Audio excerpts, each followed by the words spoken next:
We like to be associated with you guys. Oh, We likewise. like standing next to you and going, yeah, we're with him.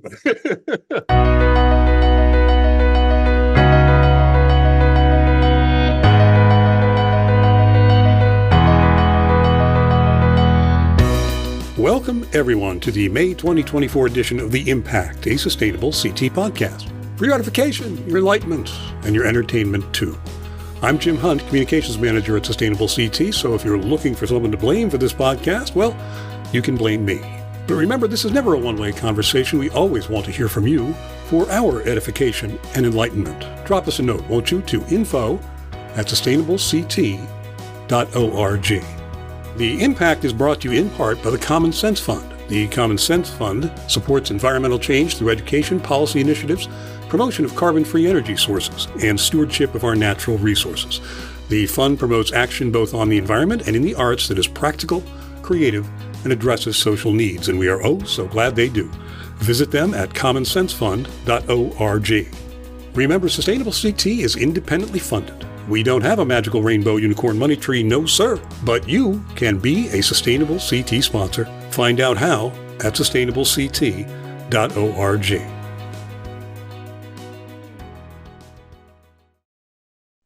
I'm privileged to have Bryan Garcia on the show today, and I'm very happy he could join us. Bryan's been president and CEO of the Connecticut Green Bank since its inception in 2011.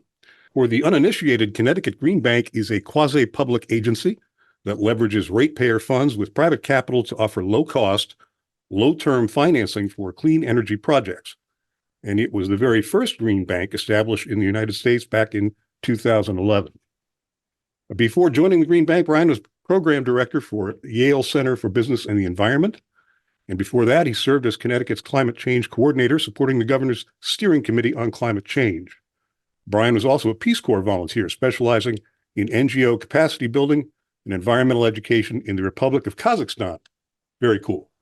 Bryan holds BS in political economy of natural resources from UC Berkeley, go Golden Bears, and MPA in public and nonprofit administration from NYU Wagner, and an MBA in finance from NYU Stern, home of the Violet Bobcats, as I understand, Violet Bobcats, and a master's of environmental management from the Yale School of the Environment, go Bulldogs. And that is not too shabby an educational pedigree for Bryan or the Bulldog, I suppose. So that's great. But for the most important thing is Bryan is also a long-serving member of the Sustainable CT Board of Directors. And we are so thankful for that. He also happens to be a hell of a nice guy. So Bryan, welcome to the show. Thank you for doing this. Jim, thank you. Well, thank you for inviting me to be a part of the Impact, to be here with you today and your audience. In the intro, I provided a shorthand description of the Connecticut Green Bank, what it is and what it does, quasi-public agency, et cetera. Is there something you'd like to add to that or expand upon? What does the Green Bank model mean to you? Yeah, so let me dig in a little bit. You mentioned the term quasi-public. So let me just kind of start there and then give a little overview of our purpose and mission, and then maybe give some context of the history, kind of how we got here. But quasi-public serve really important things here in the state of Connecticut. So first is we get to use private sector disciplines to achieve public sector goals.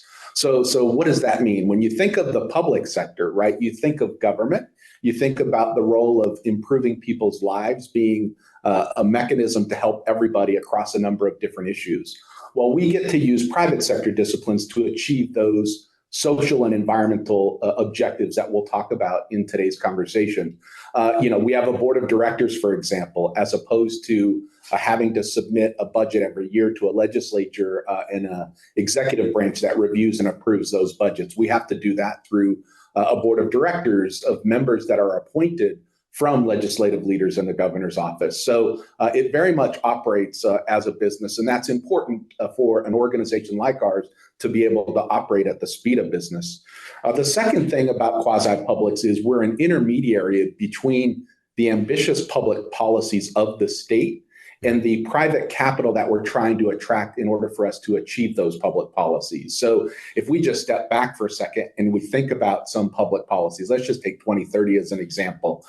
We have a 1,000 megawatt battery storage target by 2030. We have an 80% weatherization of all household units by 2030. We have 100% zero emission school bus vehicles goal in environmental justice communities by 2030. We have a 45% reduction of 2001 levels of greenhouse gas emissions by 2030. Like, I could go on and on and on. And that is a testament to the ambition that the legislature and the executive branch have established in terms of public policy. Well, our goal is to be out there with a megaphone to the private markets to say, Connecticut is open for business for your capital. What can we do to ensure and mobilize your capital so that we can achieve those public policy objectives? You know, we're a small state, 3.6 million people. We're not exactly the markets of California, Texas, right, Florida, New York. So we have to be out there really screaming with that megaphone. So quasi-publics are important. And, you know, our purpose really is to provide families and businesses, communities with the capitals they need to make clean energy improvements. We also have environmental infrastructure, which I know we're going to dig into a bit in this conversation, but it's important that we provide them with access to capital so that they can realize the benefits of the green economy that we're trying to create. Yeah. Our mission is to confront climate change. You could think about that in terms of reducing greenhouse gas emissions. You could think about that in terms of climate change is already here. What can we do to increase our resilience against the impacts of climate change? So we do that by increasing and accelerating investment. So our key input is investment into the system. So we sprinkle a little bit of public investment there. And our goal is to mobilize a lot of private investment on top of that. So when you get investment coming into the economic system, you get the deployment of the types of projects that you want to see happen that lead to healthier, more equitable communities. And that's why we're doing it for Connecticut's green economy. Well, I mean, the concept is, I mean, it's like seed money. You're attracting investment by bringing it, right, to some degree? That's right. It's planting a tree, and then once those fruits start to bear fruit, we go and find other places to place seeds, right, to achieve that overarching objective of a decarbonized economy.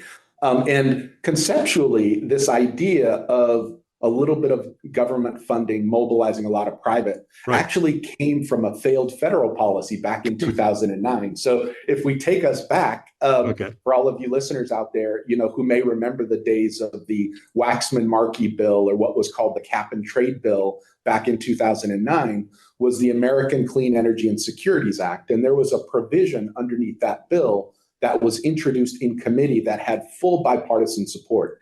And it was the creation of a Clean Energy Development Authority, something called CEDA, underneath the federal government, that would provide low-cost capital to states across the country so that they could deploy clean energy. Well, we know that ACES passed on a partisan basis in the House, never got voted on in the Senate, so never passed.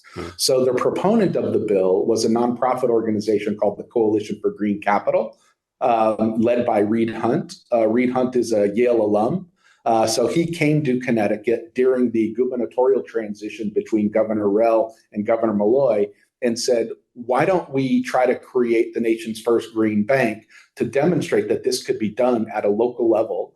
So working with Governor Malloy, working with Commissioner Dan Estey, working with the Connecticut General Assembly, they passed essentially Section 99 of Public Act 1180. This was probably 135, 136 section act. We were Section 99 of that act, which was really a seminal bill for Connecticut's clean energy and climate change policy. And so that was literally when the nation's first state green bank was created here in Connecticut. A lot has happened over the years, over the last decade. But let me just say that in August of 2022, when President Biden signed into the act, the Inflation Reduction Act, there was the inclusion of the Greenhouse Gas Reduction Fund, which was the $27 billion single largest climate justice bill ever passed in Congress, modeled after the Connecticut Green Bank. So the proponent of the bill over those years not only was helping to create state and local green banks through the Coalition for Green Capital, but they were also still advocating for the National Climate Bank. And they finally got it in the Inflation Reduction Act, nearly 15 years after. So, I think this is a story of how state and federal government, can work amongst each other to find ways. Sometimes it takes time, but we're here today as a model for, increasing investment in our green economy.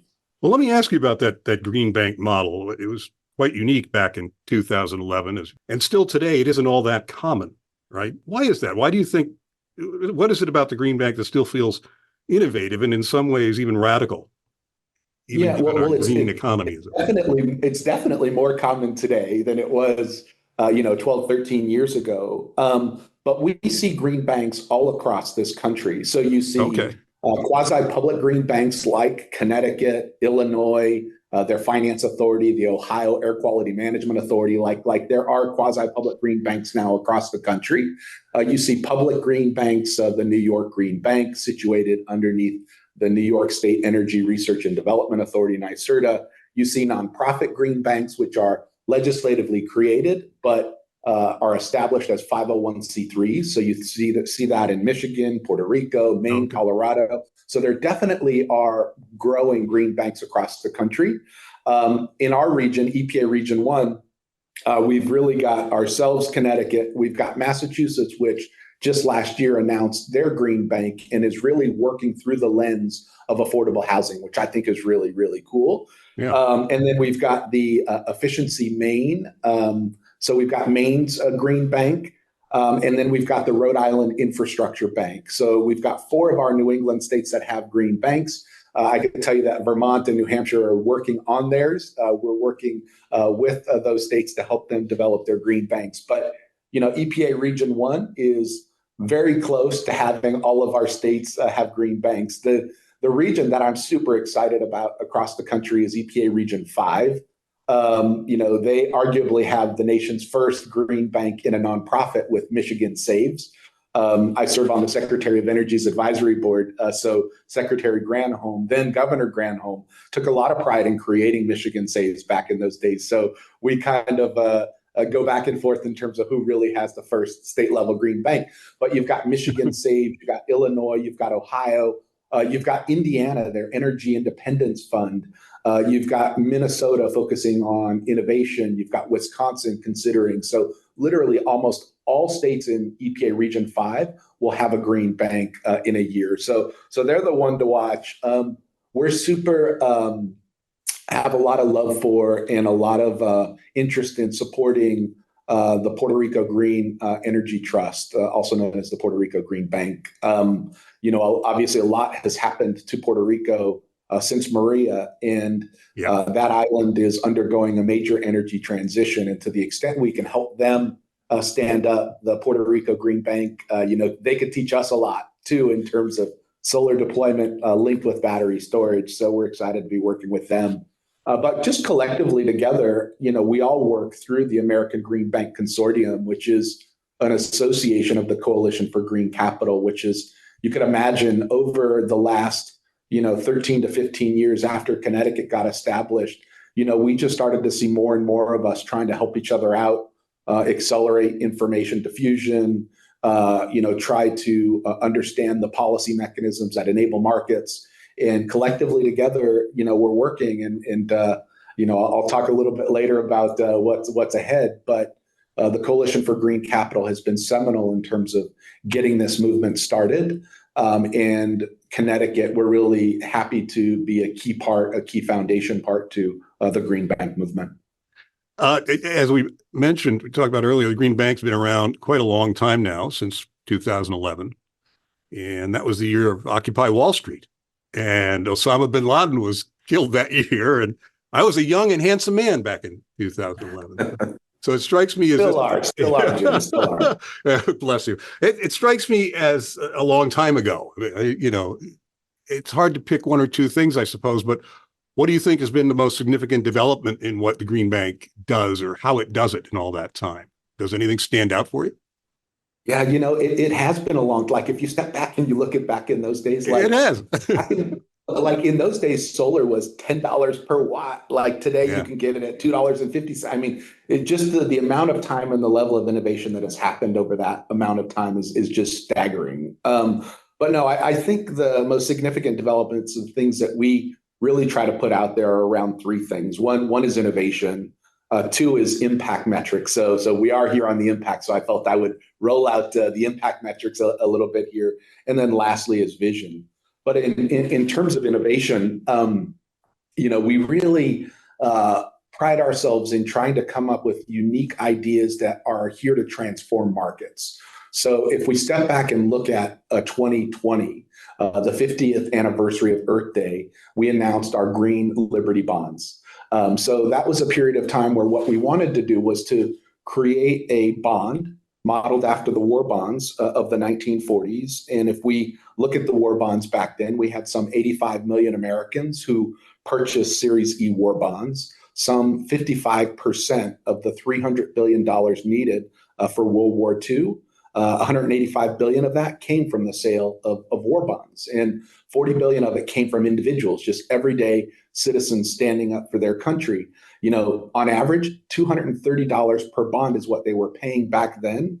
That is $3,500 per person per day today. So think about that today. If we were to each say, I'm going to invest $3,500 in our government to stand up for something, that's a huge investment, right? So that's what they did back then. So we were like, okay, well, history has taught us, Eleanor Roosevelt there selling war bonds at the Bushnell Theater in 1943, what could we do to create a mechanism to confront our main crisis today, the climate crisis? So we came up with a Green Liberty Bond structure, which essentially has three key principles to it. The first is that, anyone can use a Green Liberty Bond. You just have to follow these three things. The first is that you have to use the proceeds to address the Paris Agreement. So we know the Paris Agreement is about reducing GHG emissions or increasing our resilience against climate impacts. So you have to use the proceeds for that. The second is really the war bonds mantra, which is we need to make sure that these bonds are retail accessible so that no bond can be more than $1,000. Still, $1,000 is a high threshold amount. We'll come back to that. But we want to make sure that these bonds are not only available to be purchased by Wall Street, but everyday people, across this country can buy them. But then thirdly was to make sure that those bonds were independently certified and verified so that the bond purchasers knew that the proceeds were going towards projects that they care about. So, those bonds did very well. This was our first foray into the bond market. We won the Bond Buyer Award. We won the Environmental Finance Award of the Year just for the innovation around it. So we took it because the structure, we took that structure. The research told us that people wanted these things, but $1,000 was still too expensive. So we ended up partnering with a company here in Connecticut called Raise Green. A few students out of the Yale School of the Environment are using the crowdfunding federal policy, I think from 2017.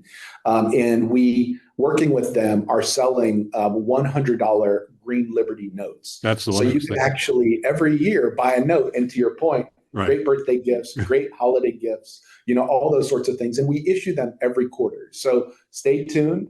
This Earth Day, we will be having our 20th announcement of Green Liberty notes. And the proceeds from those go to small businesses in Connecticut that are pursuing energy efficiency. So we partner with Eversource, we partner with Amalgamated Bank. Our goal is to help those small businesses have the capital they need to reduce their energy costs. And the Green Liberty notes is our first foray into that $100 1-year note. And people are gobbling them up because every year we sell out. We only have a certain amount. We sell out every quarter. So if you see it, get it. It's a good return, and it's definitely the proceeds are going towards something super, super meaningful. Forgive me, like that's innovation. Like we really pride ourselves in innovation, but around that is the impact. So relative to certification and verification, we have to measure the impact of this capital mobilization that we're putting into the economy, right? So if you think about more inputs of investment leading to the outputs of clean energy projects, environmental infrastructure projects, leading to the outcomes of jobs, greenhouse gas emissions, all the things that government is after. So we really pride ourselves in collecting a lot of data on not only who is investing, ourselves as a green bank, the partners we bring with us, the federal government, all the different sources of capital that enable those projects to happen. Where those projects are happening is really, really important, right? Because in Connecticut, we have vulnerable communities, those communities who have less than 80% area median income census tract, where we want to unlock the benefits of this green economy to these communities. So we want to know where the investment is happening, the amount of investment is happening. And with those things, we can also determine the associated air pollution reduction. When we look at air pollution reduction metrics, we could then say, okay, what public health improvements happen as a result of that? Reduce sick days, reduce hospitalizations, reduce deaths. So we track all of that data in terms of our environmental impact and social jobs impacts as well. Obviously, investment leads to direct, indirect, and induced jobs. So impact metrics is really, really important. We quantify everything, but beyond those numbers, there are also stories of people's lives. And I want to talk about some of that as we get further into this. But, innovation, impact metrics, and then vision. I think where I was going in terms of that ultimate impact metric is one of love. How do you measure love? But, our vision as an organization is a planet protected by the love of humanity. It's very aspirational. Yeah. It's driven by, motivated by Mother Jennifer of the Daughters of Mary of the Immaculate Conception, who Really? in 2018 taught us about metrics and said, it's beyond what you're talking about, Bryan. So we were up there doing a ribbon cutting ceremony, and it was a really big project. It was a 1 megawatt ground mounted solar PV system. And I'm up there talking about it, with our private capital partners. It unlocked $3 million of private investment that's creating jobs, reducing greenhouse gas emissions, and all the things I just talked about. And Mother Jennifer gets up there and she says, Bryan, that is all well and good. But what you should also know is that as a result of the energy savings that we receive from this project, we are able to increase our summer programs for the youth and the elderly and our housing programs for the poor and the battered. Now that's love. Like how do you measure that impact, right? You can't. You can only try to represent it and reflect it and try to enable more investment in it, because that's ultimately what we're after: a planet protected by the love of humanity. We can't have environmentalism without humanitarianism, and that's been our journey. We started off fighting this fight against confronting climate, but you can't do it if you don't love each other first. And it's stories like Mother Jennifer and the Daughters that we really cling to, because that's what drives and motivates us. Well, let's stick for a moment then with the effects on community on the very local level. We're talking about over the years, the Green Bank has attracted $2 billion in private investment, using a lot less than $400 million in Green Bank dollars to do it, a ratio of 7-to-1, which is pretty sweet. A lot of that is a result of working primarily with business, with non-residential investment. And the impact of families and communities has been huge. There's no doubt about that. The distributed savings, economic opportunity, quality of life, those issues. But you also have direct-to-consumer programs that help homeowners, individuals, lower their energy costs. Can you tell us a little bit about those? Yeah, so just stepping back a little bit. So we, over our first 12 years, have received about $360 million of public resources that we've invested to mobilize over $2 billion of private investment in our green economy. That's astonishing. Yeah. So and that public investment, and this kind of gets back to your question that you raised earlier, Jim, about like the innovation of the model.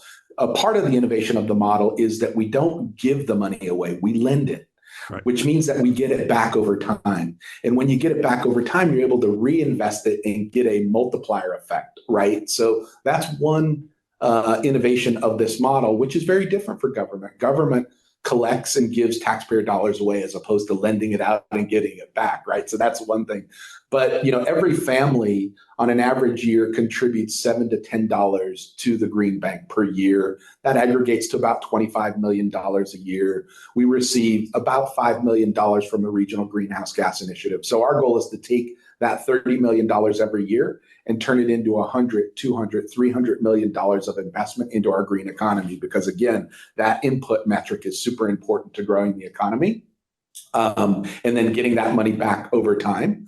But in terms of the last, 12 years, our real market it's funny because that you see the commercial market segment as being our lead. It's actually not. The residential marketplace is where, we've probably put about, I want to say $1.6 billion of that 2.4 into the residential segment. So is that right? No, I didn't realize that. I thought it was. Whether that's installing solar or doing efficiency, it's been that sector where we've unlocked a lot of investment. Through our Smarty loan, our partnership with local community banks and credit unions, some of our innovations around residential solar leases. But that's been a huge, huge marketplace for us. We're currently focusing in on trying to transform or create the market for battery storage, which is a real important priority for us as the market for rooftop solar is now transitioning and scaling up. Yeah. We'll come back to multifamily, specifically around affordable housing, because that's our priority today. But, we unlocked about $100 million over our first 12 years in that segment. But on the commercial side, about 7,600 buildings, small businesses, large manufacturers, we've been able to provide over $700 million of capital for those businesses, not only including those for-profits, but also nonprofits, churches, nonprofit groups, industrial manufacturers, commercial office space, municipalities, schools. I mean, it's all over the gamut in terms of those commercial buildings. But we have a number of products that we offer. One is commercial property assessed clean energy. Another is the Small Business Energy Advantage. Another is our Solar Marketplace Assistance Program. So we have a lot of different things that we work on with the contractors in our state, with third-party capital providers that we want to attract into this space in order to provide those end-use customers with the capital they need, again, so that they could realize the benefits of clean energy. So, it's been now, having said that, we talk about, $2.4 billion. We need that every year, right? That's the nature of this challenge. Is the level of investment requirement is so large that we need to take the models that we're discovering and through an order of magnitude increase it again. So, that's where we are. We're on the path to that third order of magnitude, trying to get there. But it's been a good start, and markets work in coordination with the public policy objectives that I noted earlier. Our ambitious legislature and executive branches, the policies they pass, they're really significant. We need to enable the capital to achieve those public policies, and we're steadily doing that.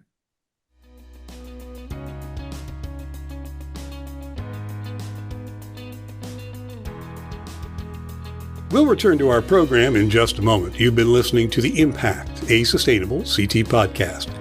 Hey, while you're out there tripping the web fantastic, don't forget to join us on Facebook for some fun and interesting stuff.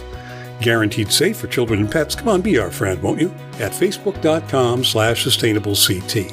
And we, like millions of others, have hopped on the Instagram Threads bandwagon at instagram.com/sustainableCT and threads.net/@sustainableCT. And yes, of course, we're LinkedIn. Search for Sustainable CT from your LinkedIn page, and you'll find us right there, being all LinkedIn and media social. And if you're not yet a subscriber to Actions and Impact, the Sustainable CT newsletter, you could be missing out on some very important information to you, to your organization, and to your town. Accept no substitutes. To do yourself a favor and subscribe today. And you can do that where? At sustainablect.org, of course. And please do join us on June 11th for our Spring into Summer celebration at Wickham Park in Manchester from 4 to 7 p.m. This is going to be a very special event because we'll be saying farewell to our founder and executive director, Lynn Stoddard. So you don't want to miss it. Completely free, of course. Just come and enjoy the company and the beautiful surroundings of Wickham Park. Register to attend where else? At sustainablect.org. Wickham Park, Manchester, June 11th, 4 to 7 p.m. We'll see you there.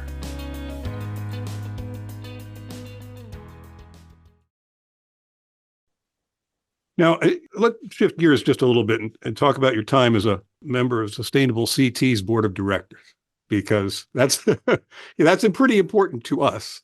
We are very thankful that you've been so involved with us over the years. And you've known Lynn Stoddard for a long time.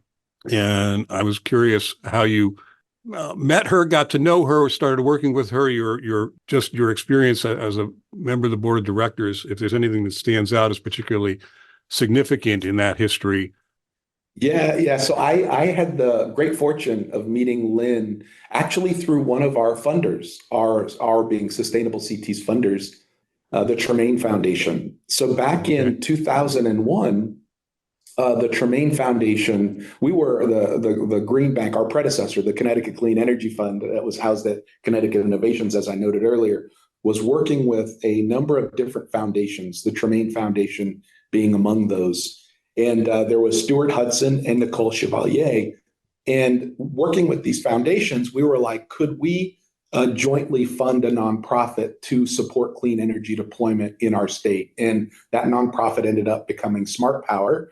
But through that activity, one of the foundations, the Tremaine Foundation, said, hey, look at what's happening here in Connecticut.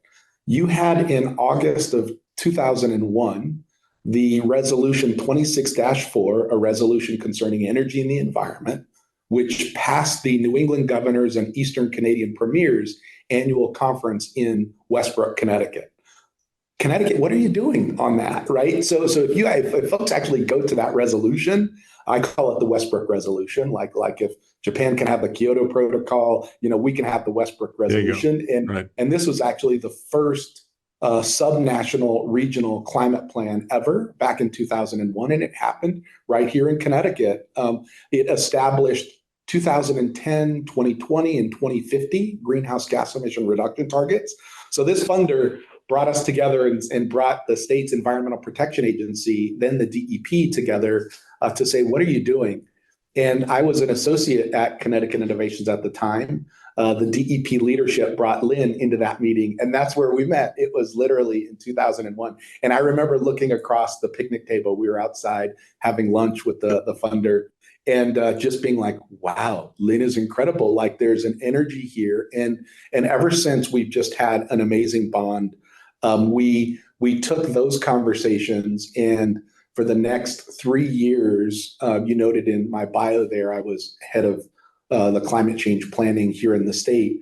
So I was coordinating Connecticut's climate change action plan with Lynn, with her colleagues at DEP, to develop the 2005 climate change action plan. And Lynn and I know how difficult of a process that was, being very inclusive, open to the public, frequent meetings, notes, trying to discern what people were saying would be important recommendations. There were 55 recommendations in that plan. That was Lynn and my life for 2 to 3 years. So we really grew a strong relationship with that together. And then, of course, we depart, we go in different directions, but we reconnect. And we reconnected when Lynn had left DEP for the Institute for Sustainable Energy at Eastern Connecticut State University, which is effectively the predecessor to Sustainable CT. That's right. And I was on the board, so I reconnected there with Lynn, watching her work with municipalities and building the team to develop Sustainable CT. I mean, that was a very, very inclusive process to do that. And just watching her, I was just so proud. And it's so Lynn to watch her do that in terms of this kind of engagement. You know it, right? I know it for sure. Yeah. And the challenges of it, the opportunities of it, she worked through all of that. So it's just been a relationship we've had for a number of years. And just several weeks ago, I had the great opportunity at our annual Clean Energy Awards of the Green Bank to provide my first President's Award. And of course, who do I award it to but Lynn Stoddard? I mean, she is just an inspiration to all of us. So yeah, we go back, we go way back. But in terms of what you all are building with Sustainable CT, there's so much there. I look at, what are we at now? 134 of 169 municipalities that are registered. That's right. Underneath Sustainable CT, right? And each of them are looking at the 13 different categories of measures that citizens in their communities are helping them think about and enable, which is the foundation of democracy, right? Like this is where Lynn and I think really connect. Is there's a sense of pride for democracy and citizen engagement and community engagement. And just watching what Sustainable CT does, I think at de Tocqueville, was walking America today and walking around Connecticut and seeing what Sustainable CT is doing, he would say this is democracy in America towards a green economy, an inclusive climate economy. And Sustainable CT is right there at the front making that happen.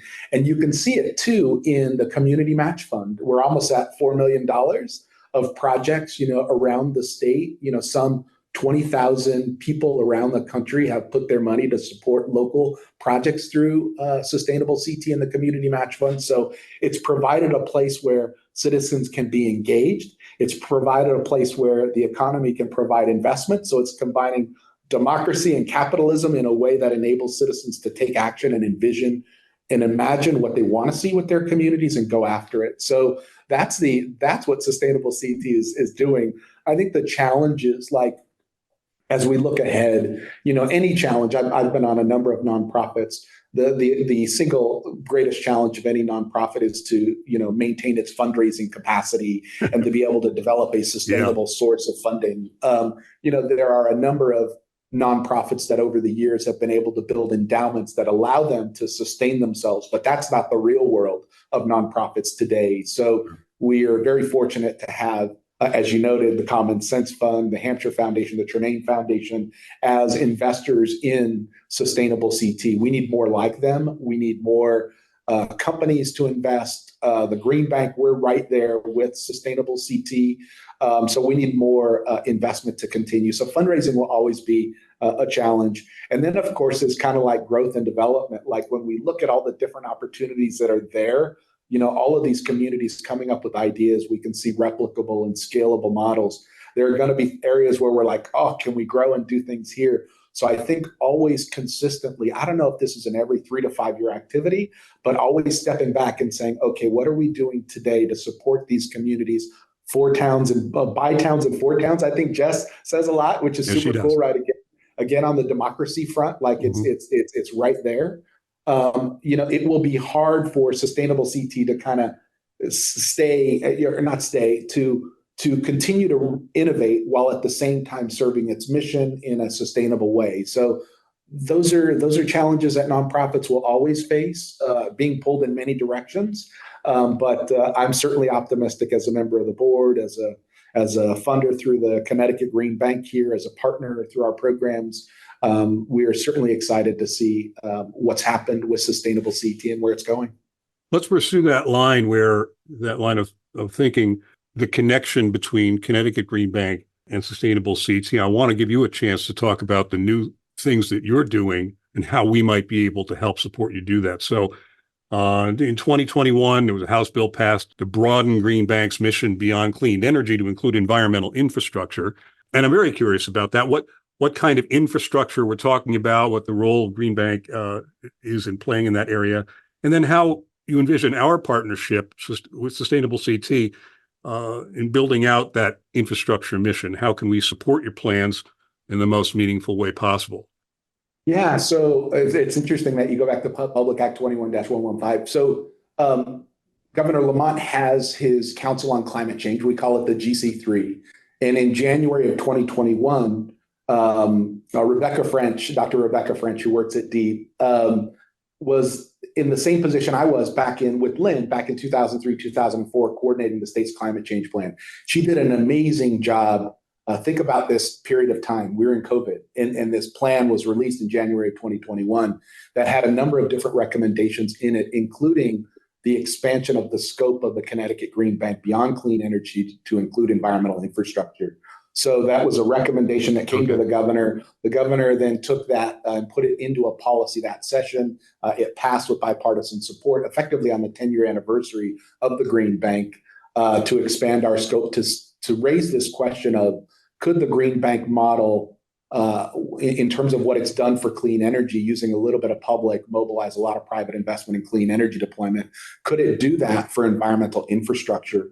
And when you look at the statutory definition of environmental infrastructure, it's super broad, right? It's got agriculture, land conservation, parks and recreation, waste and recycling, water, and other environmental markets, including carbon offsets and ecosystem services, right? So it's the entire green umbrella when we think about the green economy. What the bill did was it also created an ability for us to be able to issue a 50-year bond to support environmental infrastructure. So I'm going to talk about that power in a second. But there's obviously a lot of things that we need to get done in terms of mobilizing private investment in environmental infrastructure like we've done for clean energy. So what we started off doing that July of 2021, after it passed the legislature in June, was to take a step back. And this is where I connected with a former Sustainable CT alum, Ashley Stewart. And her and I were like, okay, we contracted with Ashley, and it was her and I having conversations with stakeholders. I remember her and I whiteboarding and saying, okay, we've got all these different areas underneath the environmental infrastructure banner. How are we going to think about them? So we literally broke them up, and we're like, okay, let's start with land conservation and parks and recreation, and then think about agriculture, then water. And we started to see general themes. But over the next year and a half, we wrote primers. So you'll actually see on our website, we have primers for each of those areas. We're still working on our waste and recycling primer, but we've got primers for each of those areas, which really looks at, what are the public policies trying to address agriculture, water? What are the markets? What are the targets that we're after? What are some of the mechanisms we could be thinking about? What are the ways to measure progress in this sector? What are ways to bring the green bank lens to these sectors? So each of those primers, as Ashley and I talked about, represents almost like a master's thesis-like level of work. They're intended to help the green bank team and our stakeholders understand probably 75% of the policy and market context for each of those areas. So they're really, really informative.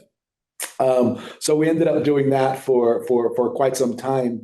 Now, just last year, we hired our Director of Environmental Infrastructure, Lee Welton, who's been on board helping us begin to synthesize all that information and figure out how we're going to take it from a whiteboard and a report to working with our investment team to enable and unlock more investment in environmental infrastructure. We've got some federal funds coming. I'll talk about that. Oh, that helps. But we're super excited to be moving that.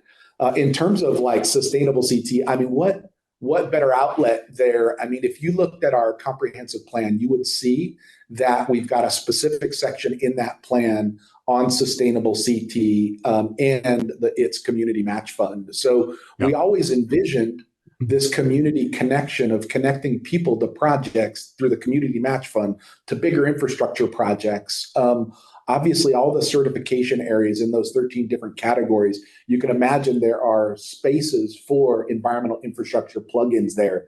So working with the team at Sustainable CT, the municipalities, we need to begin to think about how can we enable investment in those things. And we're seeing them in points already start to pop up. Like every year, Sustainable CT looks at resilience, agriculture, those sorts of things are popping up. And we're super excited to see that, because the more municipalities begin to think about sustainable agriculture, climate smart agriculture, becoming more resilient to stormwater, those are the areas that we want to unlock investment in to enable that to happen. We see it in towns' actions, right? Whether you are a bronze, silver, gold town, we see a lot of those cities and towns taking action in terms of commercial property assessed clean energy, CPACE, providing their businesses with access to capital through that benefit assessment structure. We see a number of schools and municipal facilities going solar with us through our Solar Map program. We see community-based campaigns working with some cities and towns on Solar for All campaigns. So we have become, through Sustainable CT and those towns, great partners. So I think that is going to only be enhanced as we further build out our environmental infrastructure role. So we share a passion for community. We share a passion for supporting people in our communities, and it's only going to grow so that we can enable more investment. Now, a lot of the emphasis for infrastructure is based on the notion, it's based on resiliency, right? Because it's almost the two-pronged attack. We're trying to reduce the carbon footprint. We're trying to become more resilient in the face of climate change, and that isn't going to stop. We're not going to reverse climate change in the next, by the blink of an eye, snapping our fingers. Even if tomorrow we manage to become a completely green energy structure, we would still have fairly large carbon footprint. And so a lot of it has to do with resiliency. Is that the emphasis in infrastructure? Is that why you're turning in there? So there's, yes, and there's definitely, so yeah, I think as you're talking there, I'm thinking about climate resilience, right? In just the broad definition, Yeah. Decarbonization, yes, climate resilience we're going to need because we're feeling the impact. So Right. if we just step back and look globally, the Paris Agreement, as I noted before, has three things to it: mitigate emissions, adapt to the impacts of climate, and then number three is to mobilize capital to achieve one and two, right? So it needs investment in capital. Globally, we have $1.3 trillion a year globally going into confronting climate change. That's roughly 50% coming from the public sector, 50% coming from the private sector. We know we need to be at $3 trillion to $6 trillion a year. So we need to double or quadruple the amount of current investment in order to begin to confront climate. 90% of that investment today is in mitigation. 10% is in adaptation and resilience. Okay. Just last time, that adaptation and resilience number was, I think it was 3 to 5%. So it's going up, which is really important because we're all recognizing that climate is here. And we're seeing 2023 was not only the hottest year in record, but we had more than $90 billion of insured claims in 2023. It wasn't the most in a single year, but it was the hottest year in record. So resilience is become a lens for environmental infrastructure. So just kind of like to your point. So think about like resilient agriculture as an example. I think if you were to talk to Commissioner Herbert and his team at DOAG, I think they would say we need a resilient agriculture system because look what happened after COVID. With the shutting down of supply chains, like we lost a large part of our domestic, local supply chain, given what happened with COVID. So to the extent we could bring more Connecticut grown, more investment in local agriculture, including urban agriculture, right? Using our facilities to produce locally, the more resilient we're going to make our economies to things that are adversely impacting us. So resilience is a really, really important decision. There's a statutory definition in Public Act 20-05 that we subscribe to, which has to do with not only climate induced, but other mechanisms that cause hazards to our communities. So COVID being an example of that. So yeah, resilience is really important. But the other, as part of the research that we did, having conversations with stakeholders that popped out in each of the different sectors that we talked to, was that, oh yeah, that sector will benefit public health. Well, it showed up, but there were really no metrics. There was no kind of like concrete evidence where we could say, well, if we enable more investment in land conservation or parks and recreation, we would see public health benefits of A, B, and C. There is research that shows that mental health improves as people are exposed to green spaces.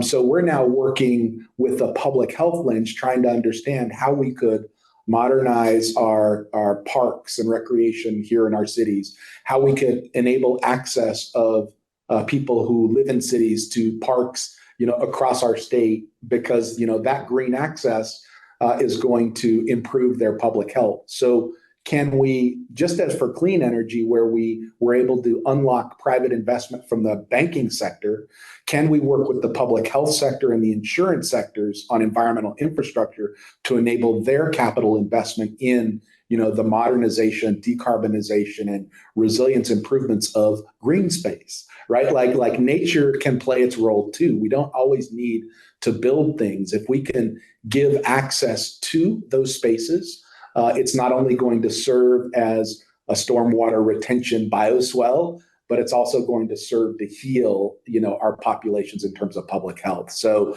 we're excited about this notion of park prescriptions and thinking about how to enable more investment from different sectors in environmental infrastructure. But it does feel like resilience is at the heart of it. And this legislative session, there is a governor's bill on resilience, which has a lot of incredible aspects to it,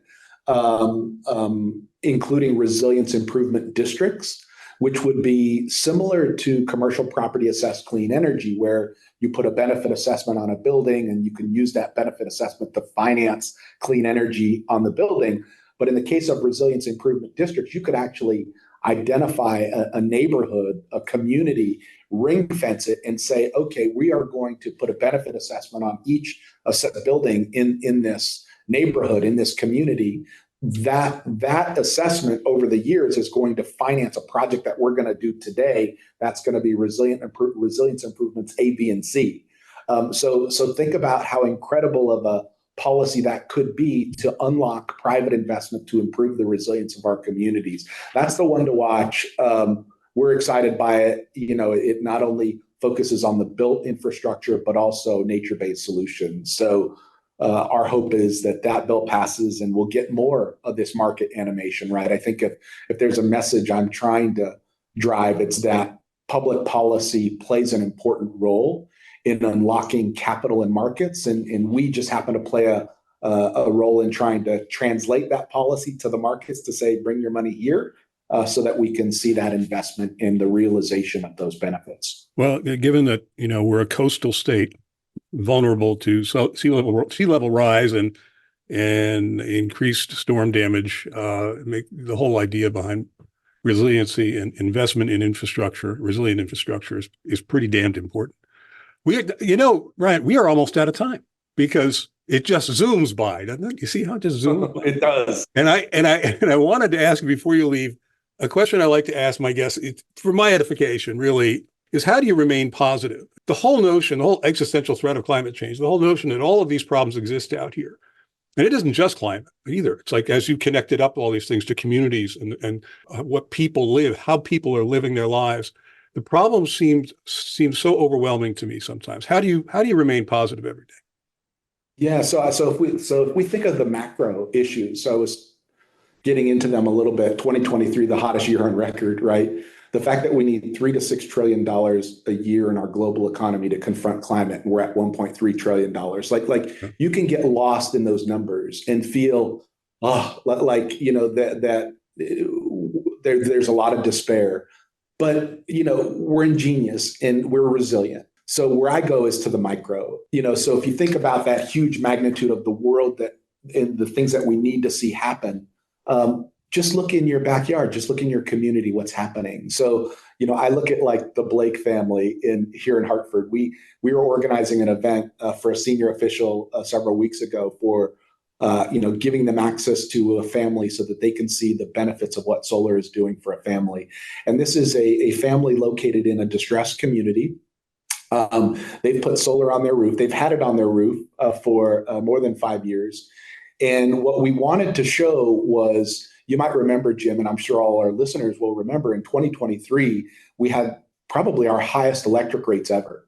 And the reason we experienced that was because of two things. One, Connecticut is over-reliant on natural gas power plants. So there's a GHG emitter there. And two, we had the war in the Ukraine.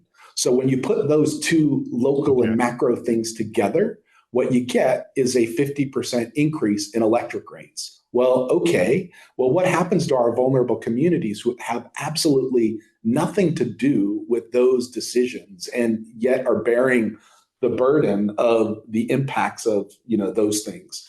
So we actually tracked over the year how families were doing, that low-income families, in terms of those that had deployed solar, with the electric rates going from 25 cents to 35 cents over the course of the first 6 months of the year, then 30 cents, the second 6 months of the year. And what we saw is the Blake family, where they went from saving $500 to $600 a year with solar to $1,300 a year as a result of having solar.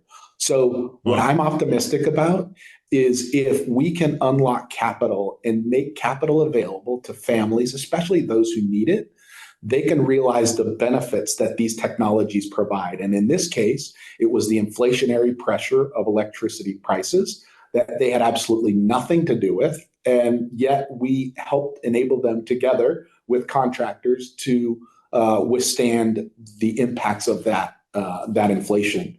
So now how do we think about that in a larger context going forward? We've got the Inflation Reduction Act. And There's several pieces in the Inflation Reduction Act that provide, tax credits to families and businesses. The one that I would say for every listener to get out and get is the energy efficiency home conservation tax credit.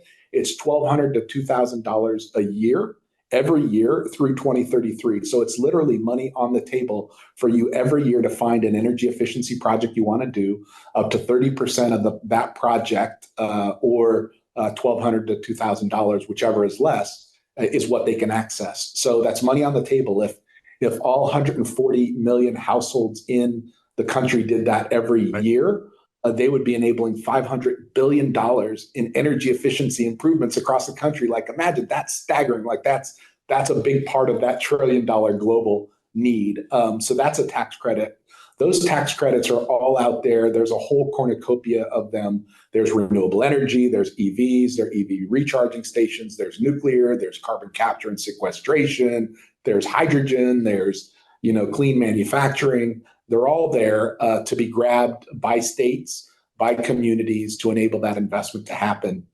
Our focus right now is unlocking affordable housing. So just where I talked about the Blake family, a low-income family that owns a home, think about those families that are tenants in affordable housing who are paying those high electric rates and have no way of reducing them. Right. The Inflation Reduction Act, Connecticut's public policies, Public Act 21-48, Section 2, the legislature passed in 2021, I think is going to be a hugely important bill that history is going to tell the story on, of how we unlocked clean energy for our affordable housing tenants and reducing their energy burden.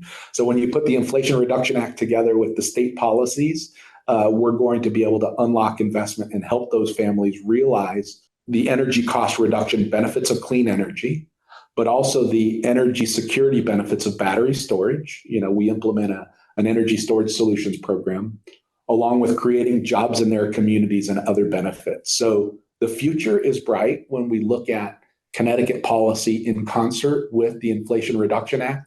And I'm optimistic. You just have to find those projects to hold on to, as I was talking about with Mother Jennifer and the Blake family. When you see that impact, beyond the numbers, and you can see the families' lives being changed, that will be motivational to each of us. We each need to find the love in what we do. And as we do that, we will make our communities better. We will confront climate, and, a planet protected by the love of humanity can be realized. But it can't be done. We can't confront the climate crisis without realizing that we need to love each other first and lift up our vulnerable communities. So that's why I'm optimistic. That's the future. I think we have reframed the climate crisis as one of lifting each other up. And that's the America I think we all aspire towards. Those are my thoughts. Excellent. And we will end on that hopeful note and positive note. Thank you, Bryan, again, for doing this. Very, very much appreciated. And for all of your support and efforts on our behalf at Sustainable CT. It's meant a lot. It means the world to us. So thank you. I appreciate it. Thank you, Jim. Thank you for having me.